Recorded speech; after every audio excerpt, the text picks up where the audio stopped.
ಇಲ್ಲೊಬ್ಬ ಇದ್ದಾರೆ ನನ್ನ ಶಿಷ್ಯನೇ, ಜೇನಿ ನಾಗರಾಜ್ ಅಂತೇಳಿ. ಪೊಲೀಸ್ ಆಗಬೇಕು ಅಂತ ದೊಡ್ಡ ಕನ್ಸಿಟ್ಕೊಂಡಂಥ ವ್ಯಕ್ತಿ. ಜೇನಿ ನಾಗರಾಜ್ ಸರಿ ಎದ್ದು ಕೈ ತೋರಿಸ್ಬಿಡ್ರಿ, ಯಾಕಂದ್ರೆ ನಂಬಲ್ಲ ಹುಡುಗರು, ಸುಳ್ಳು ಹೇಳ್ತಾರೆ ಅಂತ. 2007ನಲ್ಲಿ PC ಆಗಬೇಕು ಅಂತ ಬಂದಂಥವ್ರು. ಬಂದಾಗ ಏನಾಯಿತು, ಇವ್ರ ಬ್ಯಾಚಲ್ಲಿ ಎಲ್ಲರೂ ಪೊಲೀಸ್ ಆಗ್ಬಿಟ್ರು, 20 ಜನ. ಇವರ 4-5 ಜನ ಉಳ್ಕೋತಾರೆ. ಏನು ಪ್ರಾಬ್ಲಮ್, ಜೇನಿ ನಾಗರಾಜ್ ಇಷ್ಟು ಹೈಟ್ ಕಡಿಮೆ ಇದ್ದಾರೆ, ಇಷ್ಟೇ ಕಡಿಮೆ, 0.5 ಕಡಿಮೆ ಇದೆ. ಇನ್ನೊಂದ್ಸರಿ ಟ್ರೈ ಮಾಡಿದ್ರು ನೋ, ಮತ್ತೊಂದ್ಸರಿ ಟ್ರೈ ಮಾಡಿದ್ರು ನೋ. ನಾಲೆಡ್ಜ್ ಕಡಿಮೆ ಇದ್ರೆ ಜಾಸ್ತಿ ಮಾಡ್ಬೋದು, ಹೈಟ್ ಕಡಿಮೆ ಇದ್ರೆ ಇಲ್ಲಿಂದ ಜಾಸ್ತಿ ಮಾಡೋಣ ನಾವು, ಆಗಲ್ಲ. ಆಗಲಿಲ್ಲ. ಅವಾಗ ಇವ್ರಿಗೆ ಹೇಳಿದ್ವಿ, ನಿಮ್ಮ ಲೈಫ್ ಇದಲ್ಲ, ಬೇರೆ ಏನೋ ರೆಡಿ ಇದೆ, ಓದ್ರಿ ಅಂತ.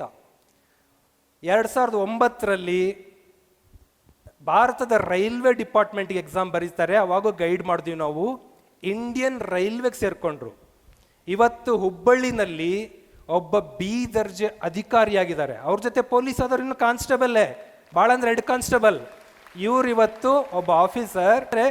ಇವರಿಗೆ ರೈಲ್ವೆ ಆಫೀಸಲ್ಲಿ ಬಾಸ್ ಥರ ಕೂತ್ಕೋಬೇಕು ಅಂತ ಡಿಸೈಡ್ ಆಗಿದೆ.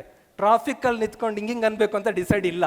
ಇವ್ರ ಕನಸು ಟ್ರಾಫಿಕ್ಕಿಗೆ ಹೋಗ್ಬೇಕು ಅಂತ ಇದ್ದರೆ ಗಾಡ್ ಡಿಸೈಡ್ಸ್ ಆಫೀಸರ್, ಅದಾಗ್ತಾರೆ. ಹಾಗಾಗಿ ನಿಮ್ಮ ತಲೆಯಲ್ಲಿ ಪೇರೆಂಟ್ಸ್ಗೂ ಹೇಳ್ತಾ ಇರೋದು ಇಷ್ಟೇ, ಬರೀ ಡಾಕ್ಟ್ರ್ ಆಗಬೇಕು, ಬರೀ ಇಂಜಿನಿಯರ್ ಆಗಬೇಕು ಬೇಕಾಗಿಲ್ಲ.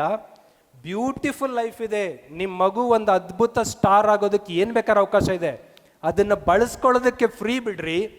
ಹಂಗಂತೇಳಿ ಮಕ್ಕಳು ಮಿಸ್ಯೂಸ್ ಮಾಡ್ಕೋಬಾರ್ದು.